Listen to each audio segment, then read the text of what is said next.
청취자 여러분 안녕하십니까. YTN 라디오 수도권 투데이 장원석입니다. 일자리 문제, 우리 사회의 가장 시급한 숙제 중에 하나입니다. 며칠 전에 발표된 통계청 자료에 따르면 8월 청년 실업률이 IMF 시기 이후 가장 높았습니다. 청년층뿐만 아니죠. 중장년층, 경력 단절 여성 등 일자리 문제 해법은 없을까요? 잠시 뒤 투데이 포커스에서는 경기도 일자리재단 김화수 대표 스튜디오에 직접 초대해서 관련 이야기 들어보겠습니다.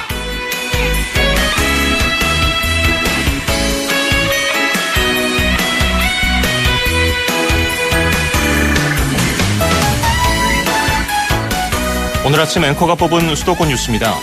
지하철 9호선 3단계 구간이 내년 10월에 개통됩니다. 종합운동장에서 보훈병원 9.2km 구간인데요.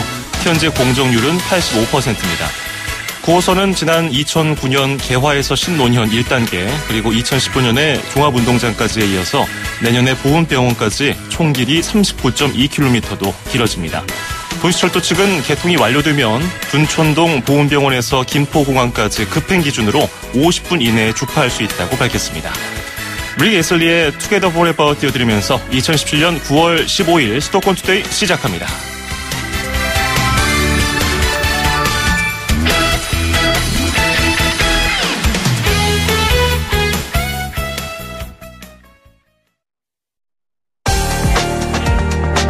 투데이 포커스. 엊그제 암담한 제목을 단 기사들이 인터넷을 달고 있습니다. 1999년 이후 지난 8월 청년 실업률 최고, 그리고 청년 취업자 증가는 4년 반 만에 최저, 8월 취업자 수 20만 명 턱걸이. 통계청이 발표한 취업 관련 자료를 토대로 작성된 기사들이었는데요. 언제쯤 밝은 제목으로 바뀔 수 있을까요? 오늘은 이런 고민에 대해서 출범 1년을 맞은 경기도 일자리재단이 어떤 방안이 있고 또 어떤 사업을 벌이고 있는지 들어보겠습니다. 청취자 여러분들도 궁금한 점이나 의견이 있으시면요. 짧은 문자 50원, 긴 건 100원이 드는 샵 0945, 우물정 0945로 문자 보내주시기 바라겠습니다. 경기도 일자리재단 김화수 대표 스튜디오에 직접 초대했습니다. 어서 오십시오. 네, 안녕하세요. 반갑습니다. 김화수입니다. 예, 반갑습니다. 네. 이게 제가 방금 전에 말씀드렸던 네. IMF 외환위기 이후에 청년 실업률 8월 기준으로 최고, 네. 4년 6개월 만에 취업자 증가율 최저. 네. 암울하지 않습니까? 이거 전문가가 보기에 근본적인 원인 뭐라고 분석하시겠습니까? 이제 실업률이 올라간다는 게 이제 두 가지 의미가 있는데요. 네. 하나는 이제 실업 자체가 올라가는 것도 있지만, 취업 시장, 그러니까 노동 시장에 또 들어오는 청년들이 많다라는 측면도 조금 있어요. 그러니까 지금 이제 8월부터면 적극적으로 이제 근로 또는 노동시장에 이제 청년들이 또 나오는 시기이기도 하기 때문에 네. 이제 졸업 예정자들이 이쪽 9월 달에 그래서 살짝 올라가는 경향이 있을 수도 있고 예. 그리고 또 한편으로는 또 이제 실업률 자체가 높아졌다라는 것은 그만큼 또 자리의 부족도 사실 또 있긴 있는 거죠. 그래서 중소기업 쪽에는 또 여전히 자리의 부족이 아니라 사람의 부족이라는 현상도 또 나타나고 있는 건 사실이기 때문에 우리가 고용 형태의 다양성 속에서 좀 그냥 반드시 꼭 정규직만이 아니더라도 고용 형태의 다양성 속에서 또는 창직을 통한 어떤 그런 기회를 통해서라도 좀 자리가 많이 만들어지는 게 필요하지 않을까 생각이 듭니다. 또 현 정부에서는 정규직이 중요하다고 네. 얘기를 하고 있는데 네. 그런 부분과는 조금 결이 다른 건가요? 이제 모두가 이제 정규직이 되기는 현실적으로 기업의 고용 환경이 이제 그렇지가 않기 때문에 힘들기 때문에 물론 그것을 접근하고 있는 분야나 업종이나 기업의 형태도 당연히 있겠죠. 있겠고 네. 그와 함께 근데 그 방향으로만 가고자 하게 되면 모든 이제 다수의 기업군에 있어서 그 방향으로 가고자 할 수가 없잖아요. 그렇기 때문에 그와 함께 동시에 병행적으로 비정규직이 됐던 파트타이머가 되었던 이제 도시명 어떤 그런 작은 기업의 어떤 예. 소기업에 근무하는 형태가 됐던 그런 방향도 함께 만들어가는 게 좀 필요하지 않을까 생각이 됩니다. 그렇군요. 네. 자, 이제 거시적인 것을 들어봤고요. 이제 경기도 일자리재단에 네. 계시니까 이 곳이 어떤 일을 하는 곳인지부터 좀 설명 부탁드리겠습니다. 민간에서는 아마 헤드헌팅 서비스라는 걸 아마 대부분 들으셔서 아실 거고요. 네. 이제 궁극적으로는 일의 형태는 비슷하다고 봐야 돼요. 저희가 제공하는 서비스는 다만 비교적 조금 열악층 내지는 혼자의 힘으로 일자리를 구하기가 비교적 어려운 분들을 대상으로 그런 어떤 기업에 연결을 해주는 구직자와 또는 실업자와 실업자를 기업에 연결해주는 서비스를 제공한다고 보면 되고요. 예. 이제 그를 위해서는 이를테면 역량이 비교적 부족하기 때문에 또는 정보가 부족하기 때문에 우리가 기업을 못 찾아가는 경우들이 있을 수 있잖아요. 그러면 또 짧게는 1, 2개월 길게는 10개월 가까이 어떤 전문 교육을 또 통해서 기업에 보내기도 하고 네. 그래서 교육과 또 취업 그리고 기업에 연결하는 그러한 기능을 한다고 볼 수 있고 또 하나 더 든다면 그 여성의 경우에 한해서 저희들이 창업 지원 서비스를 제공을 합니다. 이제 네. 창업 지원 서비스는 일반적으로 뭐 중기청이나 다양한 곳에서 많이 하기 때문에 저희는 경력 단절 여성만을 대상으로 창업 지원 서비스를 하는 게 하나가 있고요. 이제 이 세 가지들은 과거에 저희가 재단이 만들어지기 전에 기존에 해왔던 통합된 기관들이 하던 서비스였고 네. 작년 9월 1일 저희가 출범한 이후에 새롭게 이제 시작한 것이 온라인으로 어떤 고용지원 플랫폼을 만들어서 이를테면 다양한 정부와 지자체 고용지원 사업들이 많거든요. 교육 사업도 있고 창업 지원 사업도 있고 알선 사업도 많이 있는데 그 사업들이 일종의 사업의 미스매치죠. 일자리 미스매치가 아니라 사업과 또 사업에 참여하는 사람들 간의 미스매치도 최근에는 많이 발생하고 있어요. 워낙 예. 다양한 고용 지원 사업들이 많아지다 보니까 그것을 또 연결해 주기 위한 그런 온라인 플랫폼을 지금 운영을 하고 있습니다. 아, 어떤 것을 초점을 두고 있는지 명확하게 좀 알 수 있을 것 같네요. 일반적인 일자리 뭐 재단이나 그런 단체와는 조금 다르게 네, 선택과 그래서 집중을 하고 있는데요. 네. 지난해 9월에 출범을 했잖아요. 네. 1년 정도 시간이 흘렀는데. 예, 정확히 1년 조금 더 됐죠. 예, 어떻게 잘 흘러가고 있습니까? 예, 이제 1년 딱 됐는데 저희가 지난 1년 동안 특히 조금 관심을 많이 가져왔던 영역이 네. 저희가 방금 말씀드렸던 온라인 플랫폼을 통해서 역량이 부족하거나 특별한 분야의 어떤 주제 분야에 새로운 배움을 갖고자 할 때 예. 사실 공공부문에서 제공되는 많은 교육 프로그램들이 있음에도 불구하고 그게 매치가 잘 안 되기 때문에 그것을 최대한 많이 확보해서 그 빈틈없이 확보를 해서 향후 3개월간 당신이 필요로 하는 분야의 어떤 교육을 받고 싶은 게 있다면 저희들이 일정별로 또는 주제별로 제공해 주는 이제 그러한 어떤 플랫폼을 만드는 데 좀 초점을 많이 맞추었고요. 예. 그다음에는 저희가 이제 조사 분석팀이 따로 있습니다. 그래서 조사 분석팀에서는 취업과 관련된 고용과 관련된 어떤 제도의 설계 네. 그러니까 아시겠습니다마는 기존의 고용 관련된 국가가 내놓는 또는 중앙 또는 지방이 내놓는 서비스를 이제 보게 되면 대부분 비슷해요. 그러니까 어떤 교육이 필요로 하는 사람들을 모아서 일정 교육을 시켜서 알선을 통해서 기업에 보내주는 네. 이제 그러한 사업인데 그러다 보니까 이름만 다르지 다 비슷비슷한 게 많아요. 그렇더라고요. 새로운 제도, 새로운 어떤 설계를 해내는 게 좀 필요하다라는 생각을 많이 했고 그것을 설계하는데 좀 초점을 맞추었고 예. 뭐 아실는지 모르겠습니다만 이번 이제 청년 시리즈 같은 케이스도 예. 이제 그 결과로 이제 도와 함께 만든 것이라고 볼 수도 있는 거고요. 예. 그것도 잠시 뒤에 한번 여쭤볼게요. 네. 대표님 그 이력을 보면은 예. 그 유명한 구직 사이트 잡코리아 창업주시기도 했잖아요. 예. 실제로 거기에 있을 때하고 예. 약간 뭐 물론 다 공적인 일이긴 합니다만은 네. 조금 더 공적에 가까워졌다고 하는 지금 네. 자리하고 어떤 차이가 있습니까? 큰 차이가 있죠. 그래요. 왜냐하면 이제 민간에서는 수요가 있는 기업들 예. 그리고 거기에 또 충분히 어떤 자력으로 또 그 기업에 들어갈 수 있는 역량을 갖고 있는 그런 분들 대상으로 주로 온라인 상에서 스스로 직접적으로 자발적으로 그들이 알아서 그렇죠. 매치메이킹 되는 이제 그러한 어떤 플랫폼을 이제 운영을 한 거고 예. 앞서 말씀드렸지만 저희가 공적 서비스는 오히려 기업의 경우도 수요는 있는데 즉 일할 자리는 있는데 구직자가 잘 안 오는 거예요. 아하. 또는 구직자의 경우도 내 혼자의 자력의 힘으로는 기업 찾기가 쉽지가 않은 거예요. 예. 정보가 부족하든 아니면 역량이 부족하든 이제 그분들 대상으로 저희들이 서비스를 제공하는 것이기 때문에 사실 분야는 비슷하지만 대상과 층이 많이 다르다고 이제 봐야 되는 거죠. 그렇군요. 그래서 조금 더 힘든 것 같기도 합니다. 그렇군요.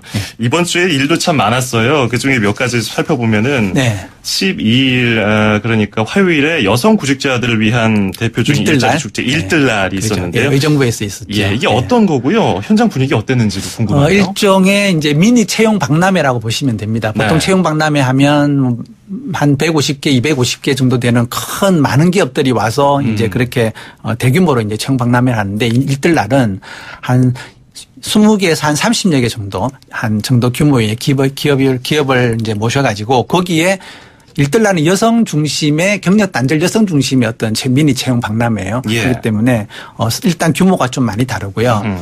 이제 제가 이제 그런 이제 미니 박람회이기 때문에 기업들하고 조금 더 가깝게 좀 질적으로 대화를 나눌 수 있는 그런 기회와 시간이 많습니다. 오히려 소규모라서. 그렇죠. 아하. 그래서 큰 박람회에서는 구직자들 중심으로 좀 초점을 맞춘다면 작은 박람회에서는 기업에 초점을 맞추어서 그리고 기업과 기업 간의 네트워킹. 아하. 이를테면 많은 기업의 인사 담당자 또는 노무 담당자들이 특히 작은 기업은 별도로 없고 대표가 지정하는 경우도 많지요. 네. 그러다 보니까 다른 기업의 좋은 인사 사례, 노무 사례들을 잘 몰라요. 근데 그것을 알므로 인해서 정말 많이 도움이 되거든요. 네. 즉 새롭게 채용하는 것도 중요하지만 지금 작은 기업들은 들어온 사람이 유지되는 게 더 중요해요. 들어온 사람이 일찍 나감으로 인해서 그렇죠. 발생되는 큰 비용이 있기 때문에 그에 대한 어떤 사례들을 서로 공유할 수 있는 그런 시간들을 가져주고자 저희들이 하죠. 올해 하반기에 또 계속 일정이 있더라고요. 네, 저희들이 한 매달 1회씩은 계속 수행을 합니다. 그렇군요. 자, 그리고 경기도 일자리 재단 홈페이지를 제가 들어가 보니까 굉장히 재밌어요. 네. 예전에 그 초등학교 교과서에 철수와 영희처럼 네. 예쁘게 만화체로 그려놨는데 네. 여기서 이제 눈에 띄는 것이 이제 경기도 일하는 청년 통장. 네, 네. 이게 청년 시리즈 중에 하나인 거죠? 이제 이번에 발표된 시리즈 3가지 중에 하나는 아닌데요. 예. 이제 출발은 거기서 했다고 보실 수도 있어요. 그래서 청년 통장은 그 2년 전부터 해오던 사업인데 예. 이제 개인의 어떤 10만 원 그리고 또 도와 또 민간 기부금을 또 통해서 한 매월 한 6, 7만 원 정도가 모아져서 그게 3년간 총 모아지면 한 1,000만 원이 만들어지는 예. 그러한 어떤 사업입니다. 그래서 좀 장기적으로 재직을 유도시키고 그리고 조금 시간이 지났을 때 자산이 형성될 수 있는 예. 이제 그러한 사업이고 그게 지금 현재 모집을 하고 있고 22일까지입니다. 아, 그렇군요. 어떻게 반응이 뜨겁습니까? 예, 지금 뭐 아직은 제가 경쟁률 숫자를 말씀드리긴 어려운데 예, 꽤 많은 관심을 갖고 들어오고 있습니다. 예. 그런데 저희가 얼마 전에 남경필 경기도지사와도 이 문제 다뤘었는데 네. 경기도의회에서 이 예산 문제 가지고서 제동이 걸렸다는 소식도 전해드렸다고 네, 얼마 전에는 또 그중에 몇 개는 통과가 됐다 이런 얘기가 있는데 예. 이 부분에 대한 영향은 어떤가요?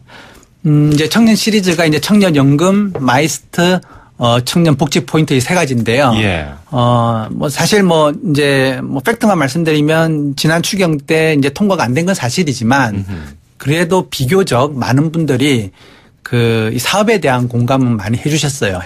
해주셨고 또 뭐 이제 집행부와 의회에 제가 이제 들었던 내용에 따르면 내년 본 예산에는 만들어질 수 있을 것으로 이제 그렇게 일단 추정이 됩니다. 그래서 뭐 저희는 언제 되느냐도 물론 중요하지만 예. 이 사업이 일단 실행이 되어서 현재 약간 열악한 이제 급여나 복지 때문에 중소기업에서로 구직자가 잘 들어가지 않거나 또는 구직자에서 재직이 유지가 되지 않음으로 인해서 기업이 발생되고 있는 손실이 커지고 있는 것을 조금 제어할 수 있거나 그럴 수 있는 시간이 조금 빨리 올 수 있으면 좋을 것으로 보여집니다. 예. 자, 오늘 지금 인터뷰하고 있는 인물은 경기도 일자리재단의 김화수 대표입니다.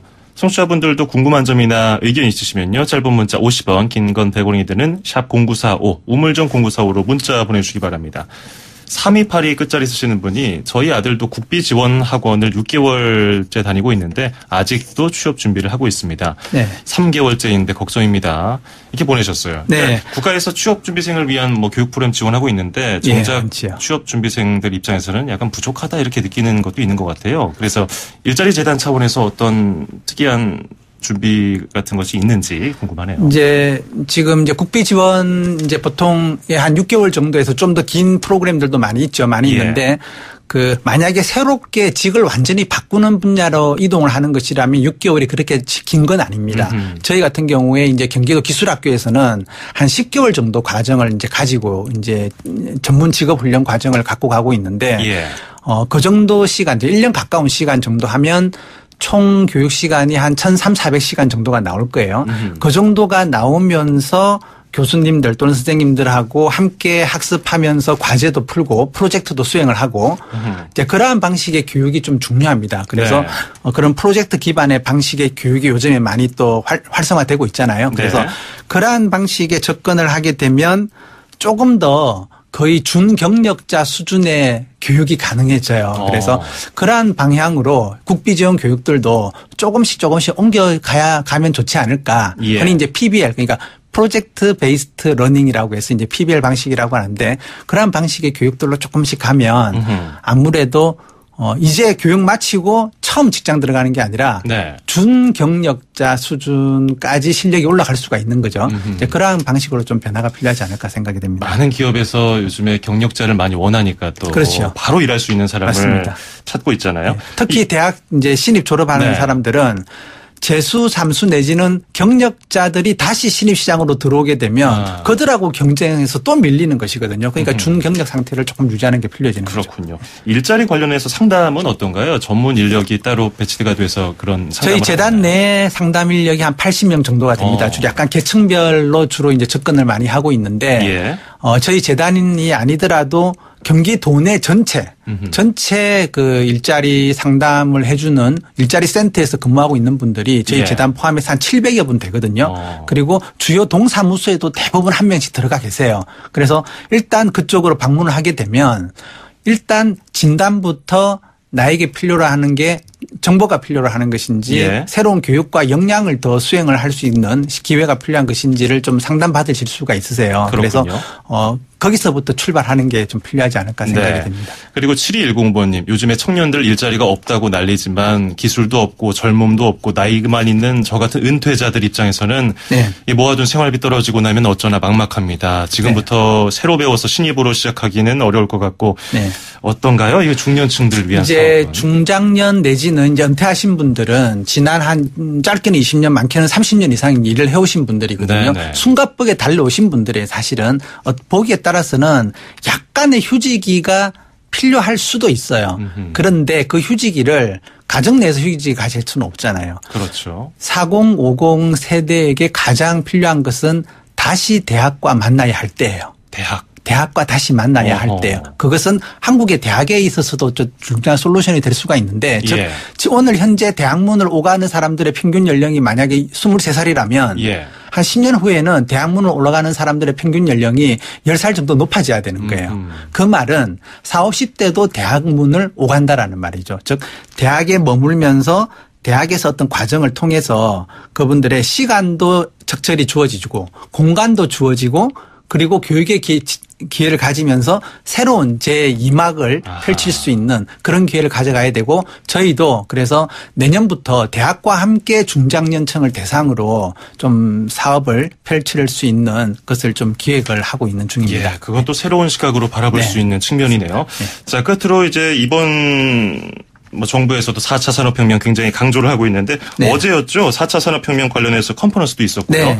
거기에서 인공지능과 인간이 협업관계로 가야 한다 이런 언급을 하셨어요. 이게 어떤 의미인가요? 그 기존에 4차 산업혁명 관련된 논의의 대부분은 무엇이었냐면 일이 느느냐 주느냐였어요. 근데 사실은 그것보다도 더 중요한 것은 이제는 즉 기계와 로봇과 인간을 대립관계에서 봐서는 안 되고 함께 일을 해야 된다는 함께 일할 때 어떤 역량이 필요한가 그것에 조금 더 초점을 맞추는 게 중요해서 이번에 컨퍼런스를 저희가 준비했습니다. 그렇군요.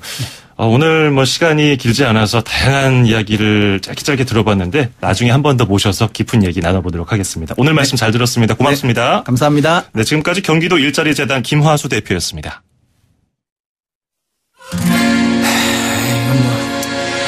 의미도 없고. 김지수가 부르는 자취 8년생의 노래 듣고 2부에서 뵙죠. 슬프고 어려운 서울 눈물로 노려본 거울 2,500만 수도권 청취자를 위한 모든 소식이 한자리에 YTN 뉴스 FM 수도권 투데이 FM 94.5MHz YTN 뉴스 FM 수도권 투데이 2부 듣고 계십니다. 저는 아나운서 장원석입니다. 광고 전해드리고요. 잠시 뒤에 인천시 소식과 수도권 안전톡톡 코너로 이어갑니다. 서울, 경기, 인천, 찍고! 수도권 정부의 핵심이 바로 여기에 수도권 행정탐방. 수도권 행정탐방 금요일 순서 인천광역시로 떠나보겠습니다. 인천시 이종우 방송팀장 전화 연결되어 있습니다. 안녕하세요. 안녕하세요. 예, 이제 완연한 가을이고요. 오늘도 날씨가 참 좋습니다. 이렇게 청명한 가을에 인천시에서 특별한 주말 장터를 마련했다는 소식을 들었는데요. 어떤 내용인가요? 네, 인천시에서는 일상과 예술이 만나는 플랫폼 시장을 이번 주 토요일부터 매주 주말 6회에 걸쳐 인천 중구에 위치한 인천 아트 플랫폼 중앙광장에서 진행합니다. 예. 일상과 예술이 만나는 아트마켓인 플랫폼 시장은 지난 6월 처음 시작했는데요. 그동안 다양한 볼거리와 즐길거리 제공으로 시민들한테 큰 호응을 얻었는데요. 이번 플랫폼 시장이 열리는 아트 플랫폼은 지난해 많은 사랑을 받았던 드라마 도깨비 촬영지로 잘 알려진 곳입니다. 아, 그렇군요. 볼거리, 즐길거리 구체적으로 또 뭐가 있습니까? 네, 우선 플랫폼 시장에서는 다양한 수공예품을 판매하는 예술품 시장이 열리고요. 도자기 만들기 체험행사와 벼룩시장, 그리고 다양한 거리 공연 등이 준비되어 있습니다. 또 최근에는 유럽에서 많이 볼 수 있는 현수등을 이곳에 설치해 야간에 아트 플랫폼에서 이국적인 밤거리를 감상할 수도 있겠습니다. 이번 기회에 인천 아트 플랫폼도 구경하시고 플랫폼 시장에서 일상과 만난 예술도 만끽해 보시면 좋을 것 같습니다. 플랫폼 시장은 10월 1일 일요일까지 매주 토요일과 일요일에 열리니까요. 이번 주말에 한번 와보시면 좋을 것 같고요. 자세한 내용은 아트 플랫폼 홈페이지에서 찾아볼 수 있겠습니다. 그렇군요. 관심 있는 분들은 아트 플랫폼 홈페이지 참고하시기 바라겠습니다. 자, 그리고 최근에 미국과 다시 협의를 진행하고 있는 한미 FTA, 이것 때문에 관심이 참 커졌습니다. 다음 달 인천에서 세계 최대 FTA 협상의 장이 열린다고요? 네. 아시아 태평양 지역에서 진행되고 있는 최대 규모의 자유무역 협정 협상회장이 오는 10월 17일부터 28일까지 장장 12일간 인천 송도 컨벤시아에서 진행됩니다. 영내 포괄적 경제 동반자 협정, 줄여서 소위 RCEP이라고도 불리는데요. 예. 동남아시아 국가연합과 중국, 일본, 인도, 호주, 뉴질랜드 등 16개국이 참여하는 다자간 자유무역 협정을 말합니다. 이 회의는 지난 9월 10일 마닐라에서 개최된 제5차 RCEP 장관회의에서 인천시가 제20차 RCEP 공식 협상 개최국으로 결정됨에 따라 인천에서 개최하게 된 것이고요. RCEP은 세계 인구의 절반과 세계 GDP의 3분의 1을 차지하는 경제블록의 상품, 서비스, 투자 등 시장 접근 분야뿐만 아니라 원산지, 지적재산권 등 기본 분야에 대한 협상도 진행하게 됩니다. 예. 굉장히 중요한 세계 경제 방향이 이제 정해지니까 의미도 남다를 것 같습니다. 네, 그렇습니다. 그동안 인천시는 인천공항을 중심으로 컨벤시아, 호텔, 복합 리조트 등을 포함하는 국제회의 클러스터 환경을 조성해왔고요. 이번 RCEP 협상 유치로 세계 시장에서도 인천을 국제회의 적합지로 주목하고 있는데 그 의미를 더할 수 있을 것 같습니다. 특히 올해는 아세안이 출범한 지 50주년이 된 해에 열리는 협상인 만큼 건설적이고 의미 있는 성과가 있기를 바랍니다. 예. 자, 그리고 흔히 스타트업이라고 하면은 신생 벤처 기업을 일컫는데 이번에 인천 글로벌 캠퍼스 안에 조성하던 그 글로벌 스타트업 캠퍼스가 준공됐다는 소식이 있네요. 네. 지난 2월 인천시는 인천경제산업 정보테크노파크와 글로벌 스타트업 캠퍼스 조성 운영 협약을 체결하고 스타트업 기업의 세계시장 지원을 위한 글로벌 스타트업 캠퍼스 조성을 추진해왔는데요. 지난 10일 창업실과 리인 스타트업 제작소, 디자인랩, 창업 카페, 세미나실 등 총 63곳의 공간을 갖추고 준공했습니다. 앞으로 국내외 네트워크와 글로벌 진출 지원 프로그램을 바탕으로 기업의 아이디어 개발부터 창업, 시제품 제작, R&D 지원, 마케팅 투자, 펀딩, 해외 진출 등 입주 기업들의 성공적인 글로벌 시장 진출을 위한 플랫폼이 될 예정입니다. 예, 그 신규 기업들의 창업 환경 조성이 잘 됐으면 좋겠습니다. 오늘 여기까지 듣죠. 고맙습니다. 고맙습니다. 네, 지금까지 인천시 이종우 방송팀장이었습니다.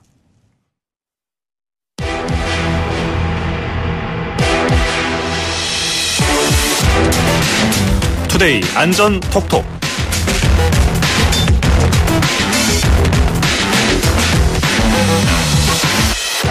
언제 어디서 무슨 일이 벌어질지 어떤 사고가 닥칠지 모르는 세상입니다. 내 주변 과연 365일 안전하다고 할 수 있을까요? 내 몸은 다른 사람이 아닌 내가 지켜야 합니다. 알아두면 좋을 안전 상식, 익혀두면 도움될 안전 팁을 모아서 전달해드리는 금요일 코너 투데이 안전 톡톡 시간입니다. 모든 시민들의 안전을 위해 현장을 바쁘게 뛰어다니는 분 만나보죠. 서울 양천소방서의 이예지 반장입니다. 반장님 안녕하세요. 안녕하세요. 예, 요즘에 가을바람이 살살 불면서 낮에 운동하기가 참 좋아졌잖아요. 그래서 네. 산을 찾는 분들도 더 느는 것 같더라고요. 네, 저도 지난주 가족과 함께 설악산에 다녀왔는데요. 네. 사람이 정말 많았습니다. 이제 등산을 마치고 돌아가는 길에 또 익숙한 사이렌 소리가 들리더라고요. 직업병인지 딱 구급차가 보였는데 이제 환자가 발생한 거죠. 요즘 산행에 나서는 분들이 많아지는 만큼 이렇게 등산 사고나 산악 사고도 급증하는데요. 전국적으로 산악 사고의 10건 중 3건이 9월부터 10월 사이에 발생합니다. 딱 요맘때군요. 1년 중에 9월에서 10월에 산악 안전사고가 가장 많이 발생하는데 특별히 주의를 해야겠습니다. 서울도 뭐 관악산, 북한산, 도봉산 이런 등산 즐길 곳이 많잖아요. 주로 어떤 사고가 있었습니까? 네, 휴일 오전 11시경에는 북한산 비봉에 119 특수구조단이 출동을 했는데요. 산행에 나섰던 50대 남성이 무리한 산행을 하시다 종아리 부분에 피로가 누적되면서 갑작스럽게 근육이 파열돼 구조 요청을 했습니다. 또 같은 날 오후에는 북한산 족두리봉에서 50대 여성이 하산길에 미끄러지면서 발목을 다쳤는데요. 구조대원들이 출동해 응급조치를 하고 이 여성을 업고 산으로 내려와 병원으로 신속하게 이송을 했죠. 예.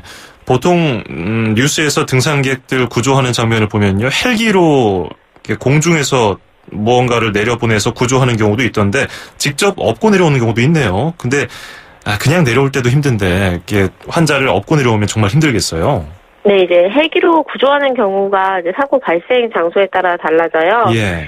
헬기 구조가 용이한 위치고 헬기에 이륙이 가능한 조건이라면 구조를 하겠지만 헬기를 띄우는 데 시간도 걸리고 그거보다 업고 내려오거나 들 것을 이용해 환자를 들고 내려오는 것이 더 용이하다 싶으면 구조대원의 판단에 따라 헬기를 이용 안 할 수도 있습니다.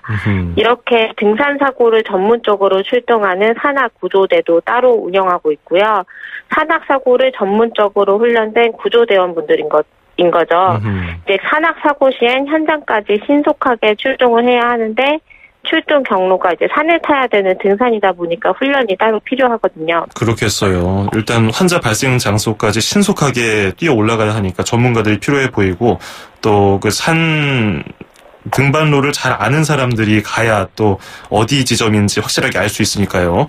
네. 산악구조대 굉장히 든든한데 이제 9월 말이 되면은 단풍도 더 많이 들고 등산객들이 더 많이 산으로 몰릴 텐데요. 주로 이 경우에는 어떤 사고가 발생합니까?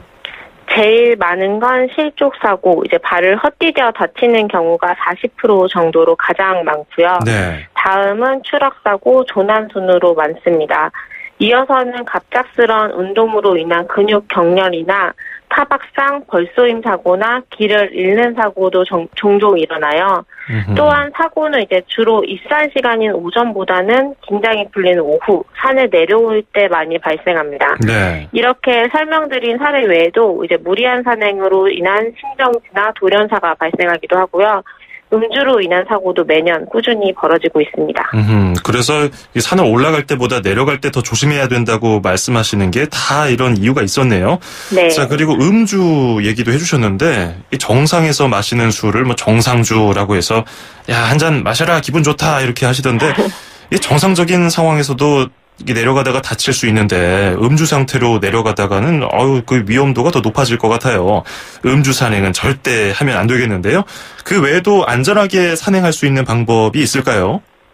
네, 이제 안전한 산행을 즐기기 위해선 가장 먼저 산행 전 스트레칭으로 몸을 풀어주는 것이 중요해요. 네. 특히 고혈압이나 심장 질환자 등 병력이 있으신 분들은 무리한 산행은 자제하는 것이 좋습니다. 되도록이면 혼자가 아닌 2인 이상이 함께 등산하면서 일행 중에 체력이 가장 약한 사람을 기준으로 산행을 하도록 하고요.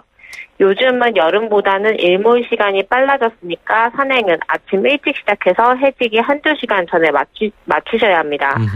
또 출발 전 바람이나 비, 안개 등의 기후 변화에 대비해서 기온과 기상 체크도 필수예요. 또 등산 많이 다니는 분들은 샛길이나 지름길 찾아다니시는 분들도 있으신데 조난의 위험이 있으니까 항상 정해진 등산로를 이용하시고 위험이나 접근 금지 구역에는 들어가지 않도록 합니다. 마지막으로는 등산은 칼로리 소모가 굉장히 높은 운동이에요. 간식도 두둑히 챙기셔서 중간중간 충분히 휴식도 취해주시고 수분 영양 섭취해주세요. 체력의 30% 정도는 항상 비축해서 만일의 사태에 대비하셔야 합니다. 네, 산을 우습게 생각하면 안 된다고 등산가들이 많이 얘기를 하던데 아무리 높지 않은 산을 가더라도 이렇게 안전한 산행을 위해서는 지켜야 할 것들을 꼭 기억을 해야겠는데요. 근데 이렇게 준비를 하더라도 만에 하나 등산을 하다가 다치거나 길을 잃어서 조난을 당하면 어떻게 할까요? 네, 신속하게 119 또는 국립공원관리사무소에 신고를 하는데요. 네. 인근 산악 표지판 이용하시면 위치를 정확히 알 수 있어요. 등산 중에 산악 표지판 꼭 기억해 두시고 특히나 119 신고 앱 이용하시면 GPS 기지국 기반으로 위치 정보가 전송되어서 보다 정확한 위치 파악이 가능해요. 또한 이제 산악사고는 우리가 현장 도착까지 아무리 달려도 시간이 걸릴 수밖에 없어요. 그 사이에 이제 간단한 응급처치를 하시면 정말 좋은데 국립공원의 경우에는 주로 등산로 곳곳에 119 구급함이 있습니다. 예. 평소에는 잠겨 있는데 신고하시면 비밀번호는 이제 119 또는 국립공원 관리사무소에서 알고 있으니까요. 신고 시에 응급처치법을 지도를 받고 이 구급함도 적극 이용하시면 좋을 것 같습니다. 그렇군요. 자, 오늘은 가을을 맞아서 안전하게 등산하는 방법 알아봤습니다. 오늘 잘 들었습니다. 네, 감사합니다. 네, 지금까지 서울 양천소방서의 이혜지 반장이었습니다.